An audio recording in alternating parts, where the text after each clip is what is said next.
आज की क्लास में हम डिस्कस करने वाले हैं heat, internal energy and work done के कॉन्सेप्ट्स जो कि थर्मोडायनेमिक्स में इस्तेमाल होंगे। इस सीरीज में पहला कॉन्सेप्ट जो निकल के आता है हमारे सामने वो ये है कि आप किसी सिस्टम के इंटरनल एनर्जी से क्या समझते हो।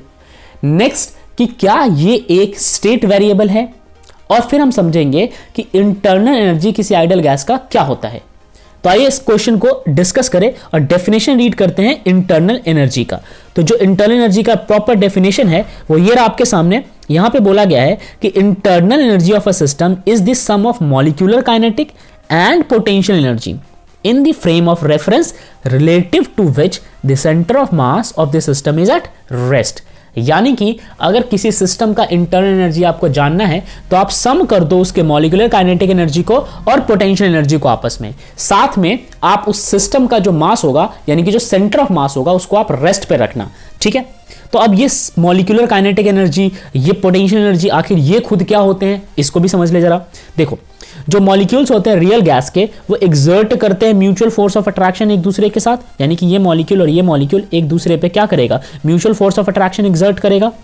Hence they possess intermolecular potential energy. अब इसका तो यही मतलब है ना, इनके पास एनर्जी थी तभी ये फोर्स लगा पाए, तो इस समय ये क्या पोज कर रहे होते हैं, इंटरमॉलिक्यूलर पोटेंशियल एनर्जी पोज कर रहे होते हैं।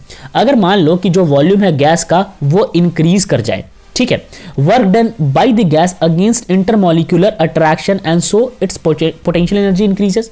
तो अगर आप वॉल्यूम इंक्रीज करा देते हो गैस का, लेट्स सपोज ये कंटेनर है, इसमें आप गैस रख दो, मान लो ये गैसेस पार्टिकल्स है, अब आप इसका वॉल्यूम इंक्रीज करा दोगे।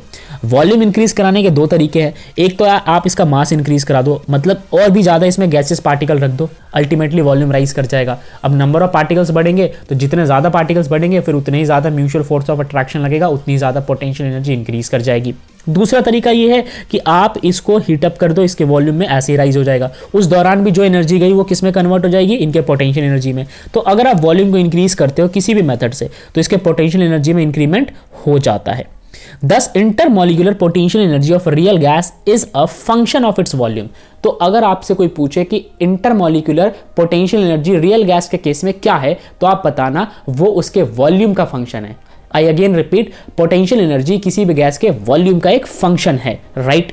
चलिए अब हम बात करते हैं कि जो मॉलिक्यूल होता है गैस का वो हमेशा रैंडम मोशन पोज करते हैं, और ये मोशन जो है वो ट्रांसलेशनल भी हो सकता है, रोटेशनल भी हो सकता है और वाइब्रेशनल भी हो सकता है। अब मोशन के कारण इन मॉलिक्यूल्स के अंदर काइनेटिक एनर्जी डेवलप हो जाती है। आप सोचो ना, जो भी ऑब्जेक्ट मोशन में होता है उनके अंदर कौन सी एनर्जी होती है, उस particular instance kinetic energy. As the temperature increases, the average kinetic energy of gas molecules also increases। वक्त के साथ जब आप टेम्परेचर बढ़ाओगे तो उनकी काइनेटिक एनर्जी में भी इंक्रीमेंट होता रहेगा।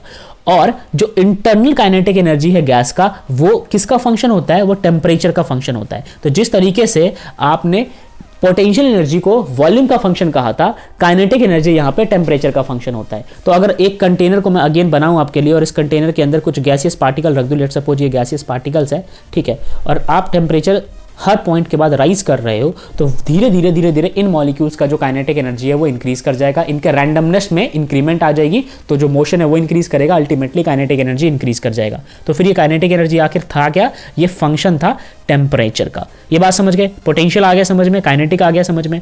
अब बात करते हैं इंटरनल एनर्जी। जैसा हमने जिक्र किया था इंटरनल एनर्जी के केस में कि ये सम होता है मॉलिक्यूलर काइनेटिक एनर्जी और पोटेंशियल एनर्जी का। यहाँ पे मैंने आपको पोटेंशियल एनर्जी समझा दिया और काइनेटिक एनर्जी समझा दिया। अब आ जाओ इंटरनल एनर्जी के ऊपर। तो देखो, जो इंटरनल एनर्जी होता है किसी सिस्टम का, ये एक थर्मोडायनेमिक स्टेट वेरिएबल है। आप याद कीजिए, हम जब वेरिएबल्स पढ़ रहे थे थर्मोडायनेमिक्स के तो उस वक्त हमने प्रेशर, वॉल्यूम, टेम्परेचर ये डिस्कस किया। आज आपको इंटरनल एनर्जी भी समझ आएगा जो कि एक स्टेट वेरिएबल होता है। और स्टेट वेरिएबल होते क्या हैं, स्टेट वेरिएबल जो होते हैं वो थर्मोडायनेमिक इक्विलिब्रियम को डिस्क्राइब करते हैं। Okay, that is its value depends only on the state of existence of the system and not on the path along which the state has been brought about. यानी कि जो internal energy है इसकी value सिर्फ इस चीज़ पे depend करती है कि फिलहाल सिस्टम जो है वो किस स्टेट में एग्जिस्ट कर रहा है। वो इस चीज़ पे डिपेंड नहीं करती इंटरनल एनर्जी कि आप जो है वो सिस्टम को किस पाथ से कहां तक लेके गए हो। पाथ से क्या मतलब है, यानी इनिशियली सिस्टम कहां था और फाइनली सिस्टम कहां है, इस पे वो डिपेंड नहीं करता। कौन डिपेंड नहीं करता? Internal energy. इंटरनल एनर्जी जो है वो सिस्टम के स्टेट पे डिपेंड करता है। आप सोचो ना, अगर सिस्टम का स्टेट जो है वो इक्विलिब्रियम में, इक्विलिब्रियम स्टेट को पोज कर रहा है, तो हो सकता है इंटरनल एनर्जी जो है वो सिस्टम का इक्वल हो एक दूसरे के रेस्पेक्ट में। अगर सिस्टम का स्टेट जो है वो चेंज हो गया तो इंटरनल एनर्जी में भी चेंजेस आ जाएंगे, राइट। पर पाथ पे डिपेंड नहीं करता, ये बात याद रखना। तो जो इंटरनल एनर्जी होता है किसी भी मास का, मान लो कि ये गैस है, इस सिस्टम के अंदर ये गैसियस है, तो ये जो गैस है ये अपने आप में इनका कुछ मास होगा, तो इस मासेस का जो भी इंटरनल एनर्जी होगा वो क्या होगा, या फिर वो किस पे डिपेंड करेगा, वो डिपेंड करता है only on it's state describe by specific value, जैसे कि प्रेशर हो गया, वॉल्यूम हो गया, टेम्परेचर हो गया।